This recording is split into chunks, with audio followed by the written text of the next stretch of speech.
G'day SR250 enthusiasts.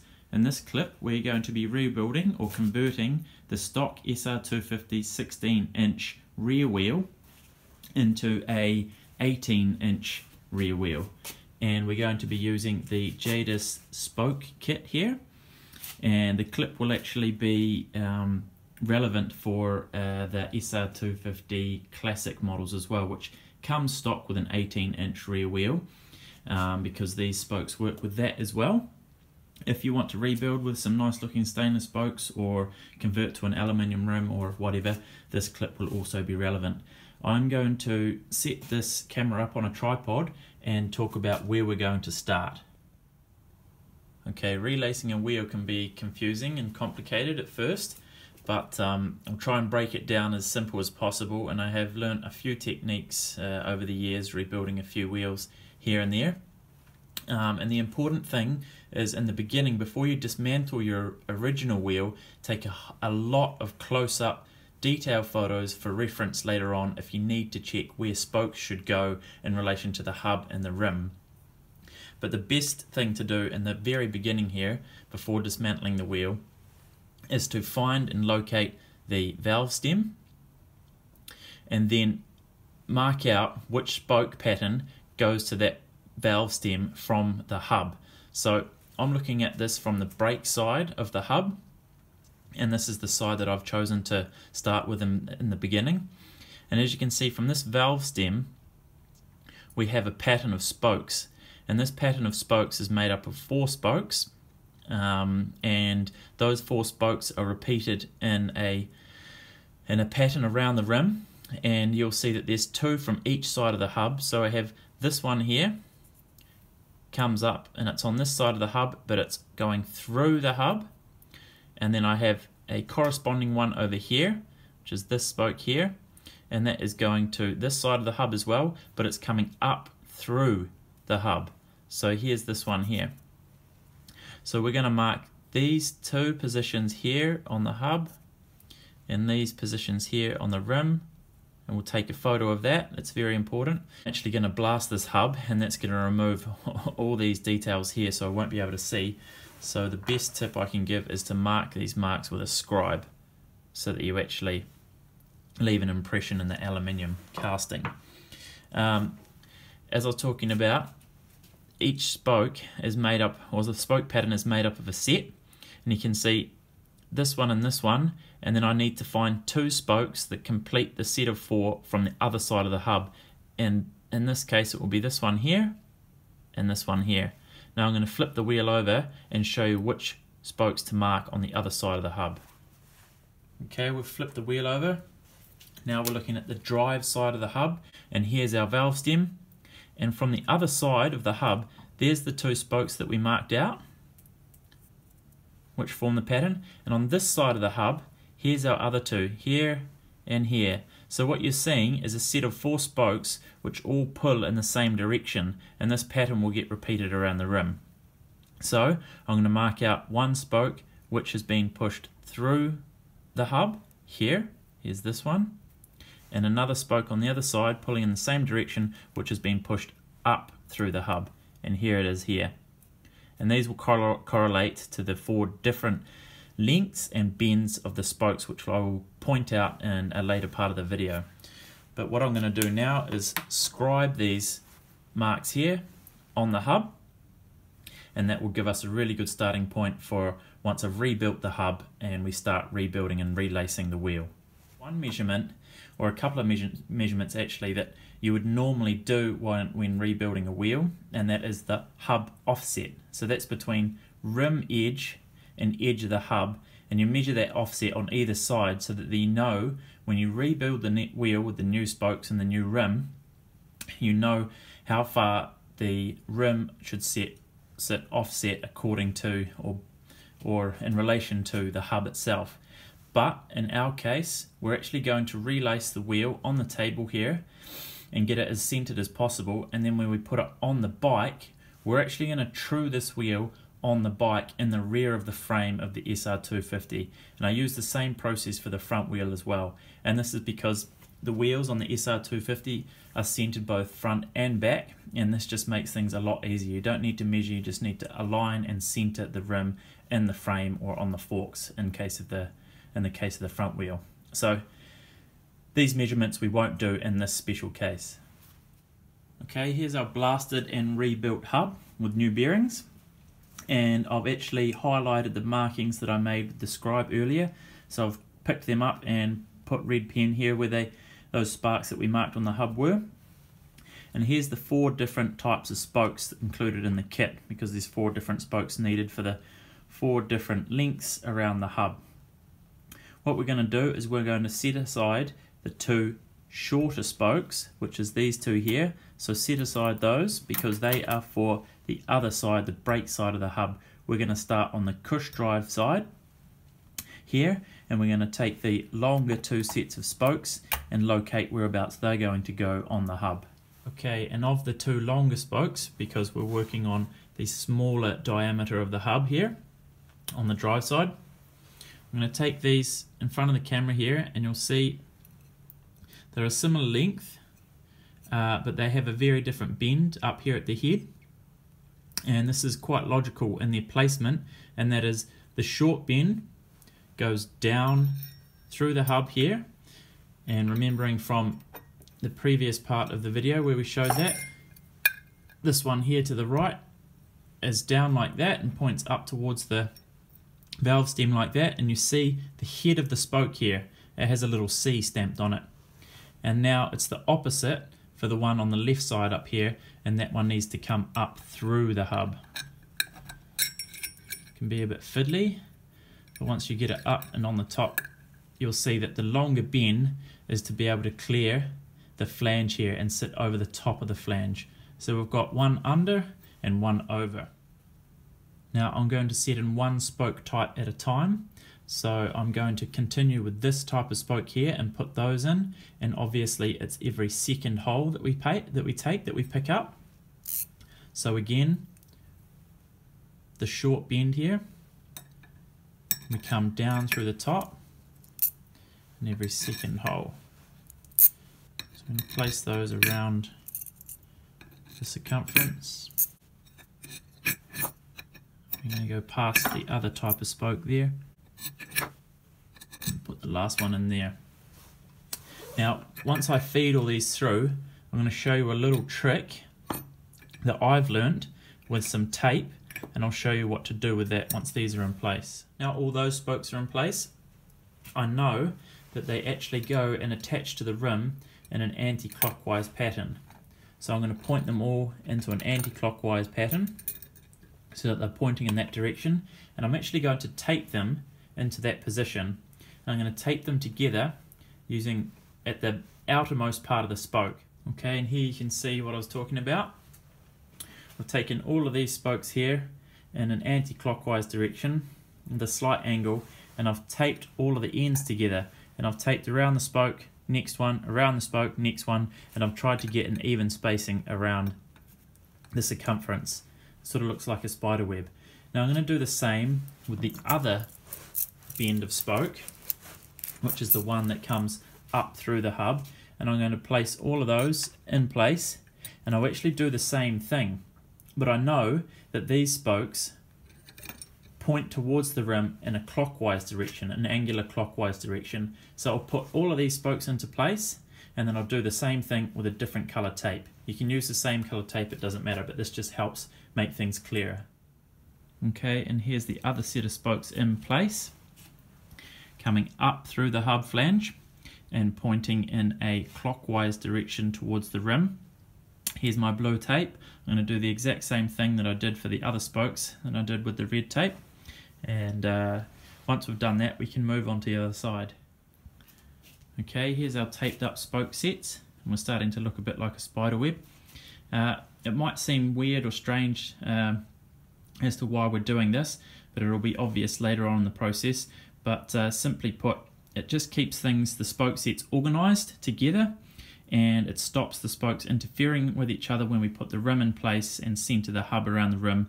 And it also makes it easier when we start installing the nipples, so that we can pick up the spokes in the sets. And once we put those nipples in place and start attaching the spokes to the rim, you can actually end up with something that's known as a locked spoke problem. And that can be when you have a set of spokes screwed into position and one of the spokes that you need to get hold of is held in its place in the wrong position by those already fixated spokes. So what you need to do is you need to undo the already fastened spokes to get that spoke out. This taping method avoids that completely. Okay, now we're on the other side of the hub, the brake side of the hub with the larger diameter flange, and we have taken out the next two sets of spokes, the same or similar length, you can see here, and they are shorter than the other side because of the larger flange here. And the same with the other side, we have two different bends. The shorter of the bends goes down through the hub on the right one here that we've marked out, and the one with the longer flange or the longer bend goes up through the hub. And as mentioned, it's the same on the other side. It's like that so that it has enough length in the bend to cover the thickness of the flange. So as we did on the other side, I'm going to place this spoke in particular around the outside.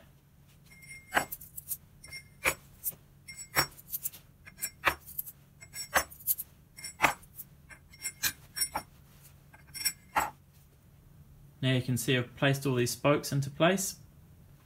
I'm going to push them right through and pull them out. It's going to be a bit fiddly to get them past the tape of this other tape set here, but you'll manage. You can stretch the tape and make it work, and then we're going to tape it up in the same way that we did to the other ones. Okay, now we've got that set all taped up, and it can be a bit of a mission. I actually had to remove the red tape and redo that set. And it seems like a pain in the ass, but I promise it's worthwhile. It'll save you headaches down the track. I'm going to take the remaining set of spokes here and push them up through the hub around in this direction and fill these remaining holes, and then I'll tape that set up. You can see that the last set we did was the yellow and green tape, and I know that, or we know from our reference pictures and the markings here, that those spokes run in a anti-clockwise pointing direction, pointing towards the rim. And these ones here will be the opposite, so they'll be in a clockwise direction. So I'm going to place those now and tape them together as well. Okay, here's all our spokes taped up in sets in a pretty pattern. Now it's time to introduce the rim. Okay, now I've got my rim in place over the top of the hub, and I've left the hub on the side that we just completed. So that is the brake side up, and I've got a couple of pieces of timber on either side of the rim to lift it up to a similar height of where it should be. It's not exact at all, but it just helps to align the spokes.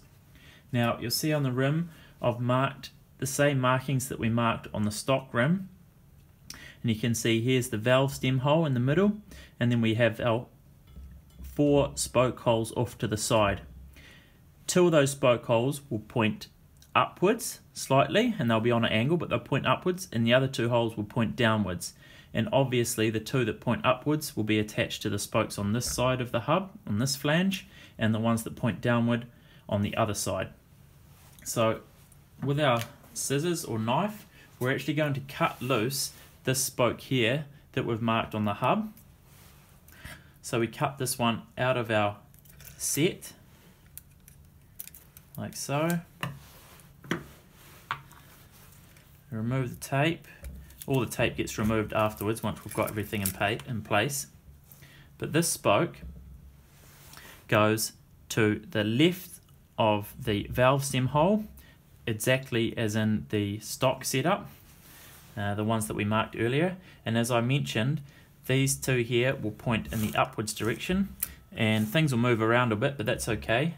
So that's going to go into this one here, and it should be quite obvious that this drilled hole was pointing upwards and slightly in that direction. And now we're actually going to cut our second spoke loose, which is the second set on this top flange side here, which is this one marked here with red. So I'm going to cut that one loose.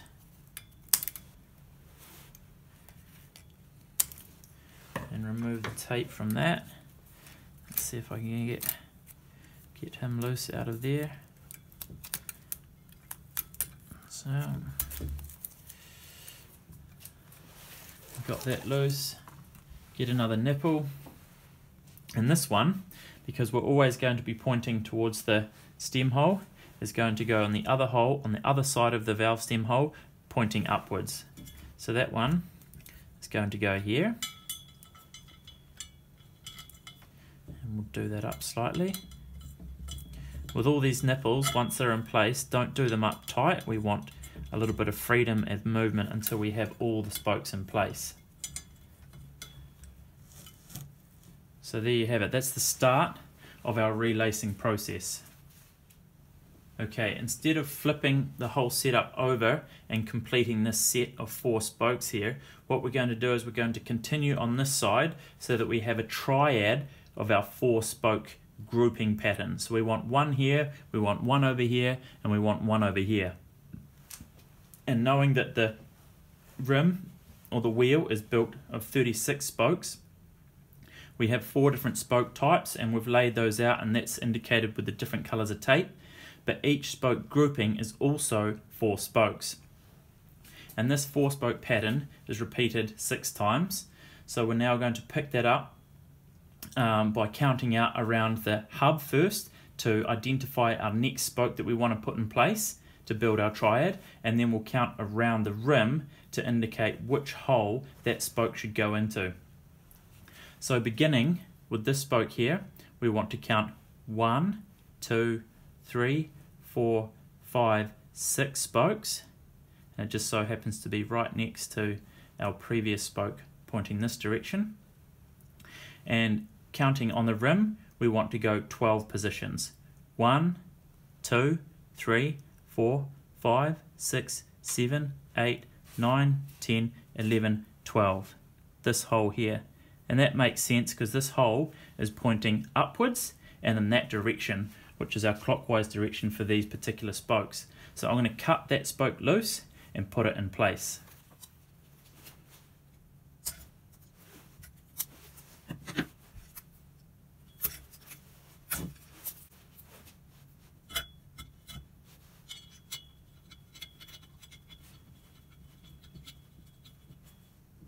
Okay, that spoke's in position. We're going to do the same thing for the other spoke.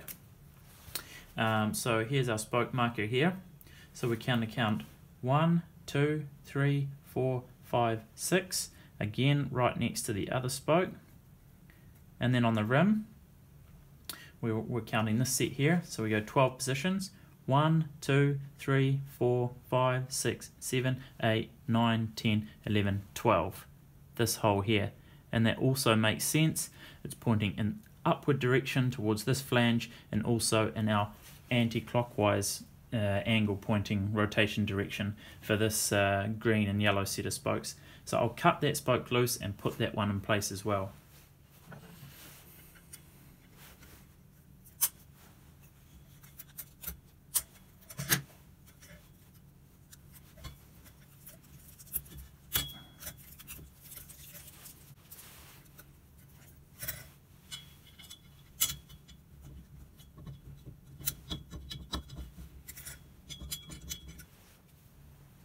Great, we've got that spoke in position, and we'll continue to do the same thing to be able to complete this three triad set. So beginning with this spoke here, 1, 2, 3, 4, 5, 6 positions on the hub. I'll mark that spoke out, and 12 positions on the rim. 1, 2, 3, 4, 5, 6, 7, 8, 9, 10, 11, 12. This hole here. And again, you can see straight away that the hole is correct because it's pointing up towards the flange and in this direction. I'll cut that spoke loose and put it in here, and that will complete this set here.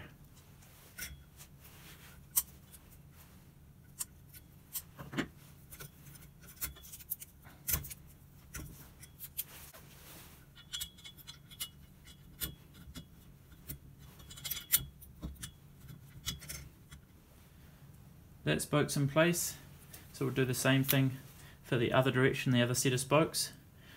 here, picking up from the spoke here, 1, 2, 3, 4, 5, 6 positions on the hub, and 1, 2, 3, 4, 5, 6, 7, 8, 9, 10, 11, 12 positions on the rim. Again, hole pointing in the correct direction. I'll cut that spoke loose and put it into place.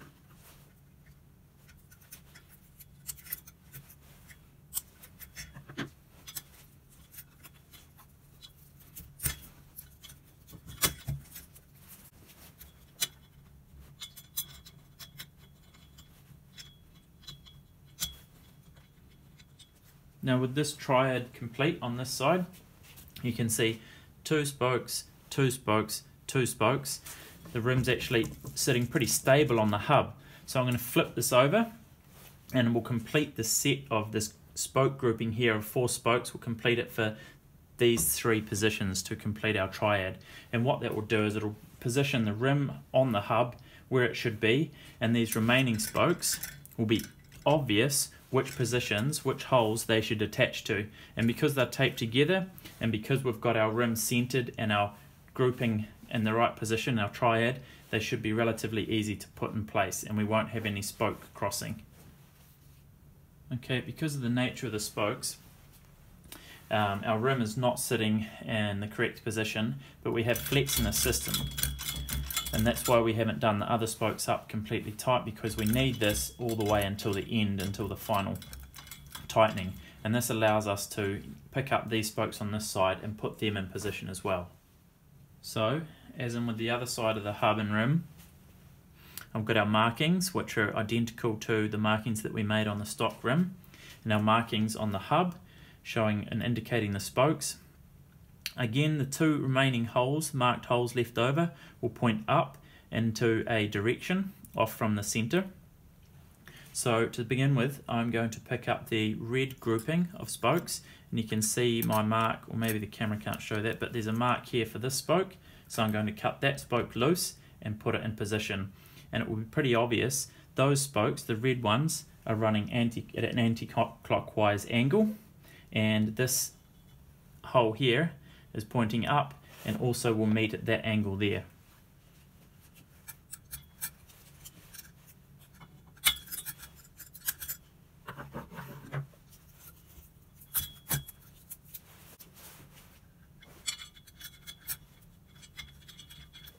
That spoke's in position. We'll do the same for the other spoke, which is the blue grouping. So we'll pick up, I'm not sure, yeah, you can see that mark there on the camera. So that's this spoke here. I'll cut that loose and screw that into position.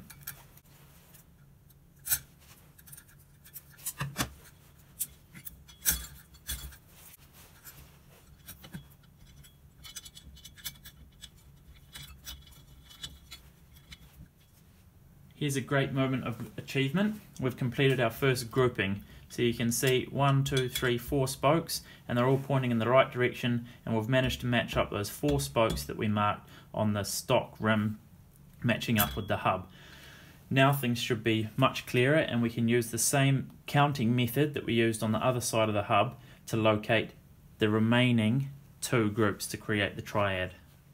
Starting with the blue group, we have 1, 2, 3, 4, 5, 6 positions on the hub, and 1, 2, 3, 4, 5, 6, 7, 8, 9, 10, 11, 12 positions on the rim.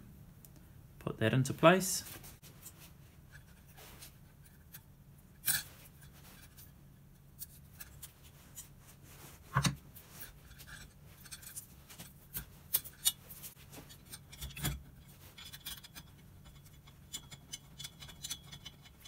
And the same thing with the red set. 1, 2, 3, 4, 5, 6. 1, 2, 3, 4, 5, 6, 7, 8, 9, 10, 11, 12. Cut that spoke out and put it in place.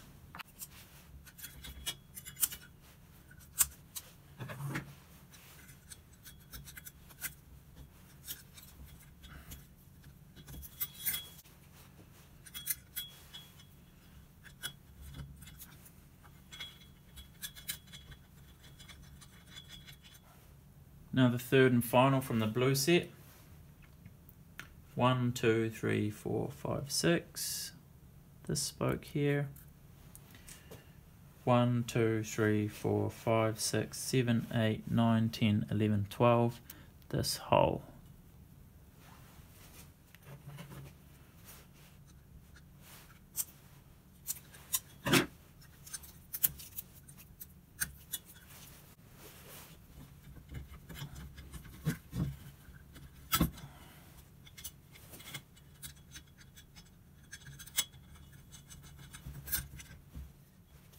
And now the third and final red spoke.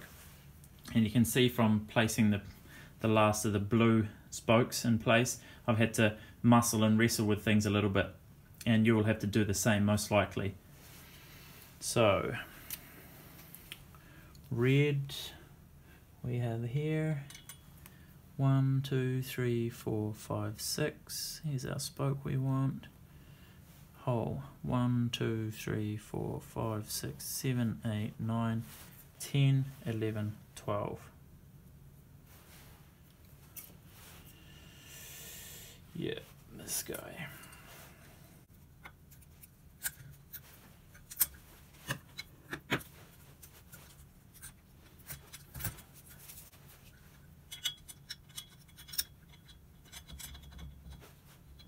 Here's another milestone to celebrate in the process.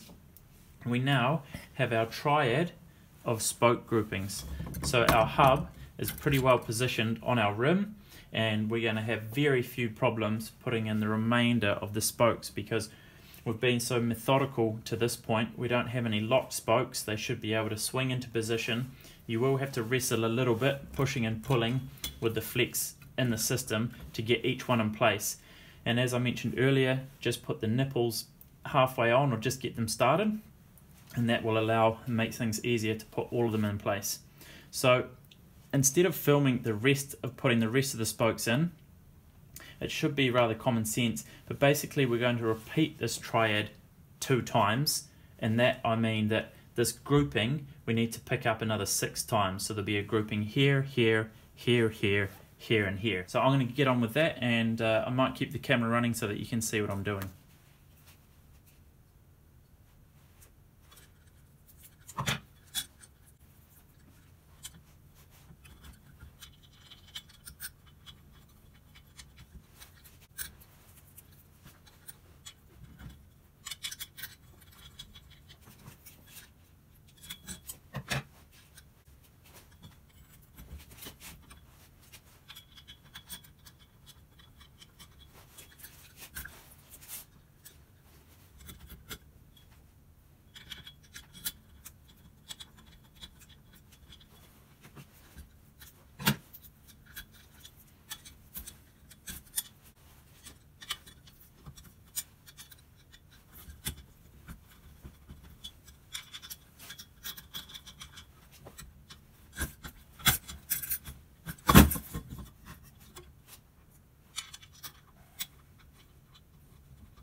Okay, here's our rim all laced to our hub. You would have noticed in the final clips that I didn't actually use any counting method or anything like that when putting the remaining spokes in place. Rather, it was just really obvious which spokes should go where, and I didn't really have a method. I just put them in place. You would have noticed also that I used quite a bit of effort and strength and violence to get some of those spokes in place by moving the hub around, because it's still a little bit flexible there. And to do that, sometimes you can help yourself by pushing the spokes in the direction that you need flex, or that you need room to be able to get the nipple onto the spoke. The next stage, I'm actually going to tighten all of these nipples up onto the spokes so that we only have a few threads left visible here on the spoke. And what that's going to do is it's going to position the hub and the rim relatively centered and relatively central. And the remaining spoke tightening and truing will do on the bike. And to save a bit of time when doing up these nipples, instead of using a normal screwdriver, I've found a bit that suits the nipple, which is a flat, and put it in my power drill on the lowest rotating setting. And I'm going to pull all these nipples home to about 80%, and I'm going to work my way around the rim until things feel relatively tight. So they still have a little bit of flex, so that when we do the final truing, it's going to be a bit easier on the bike.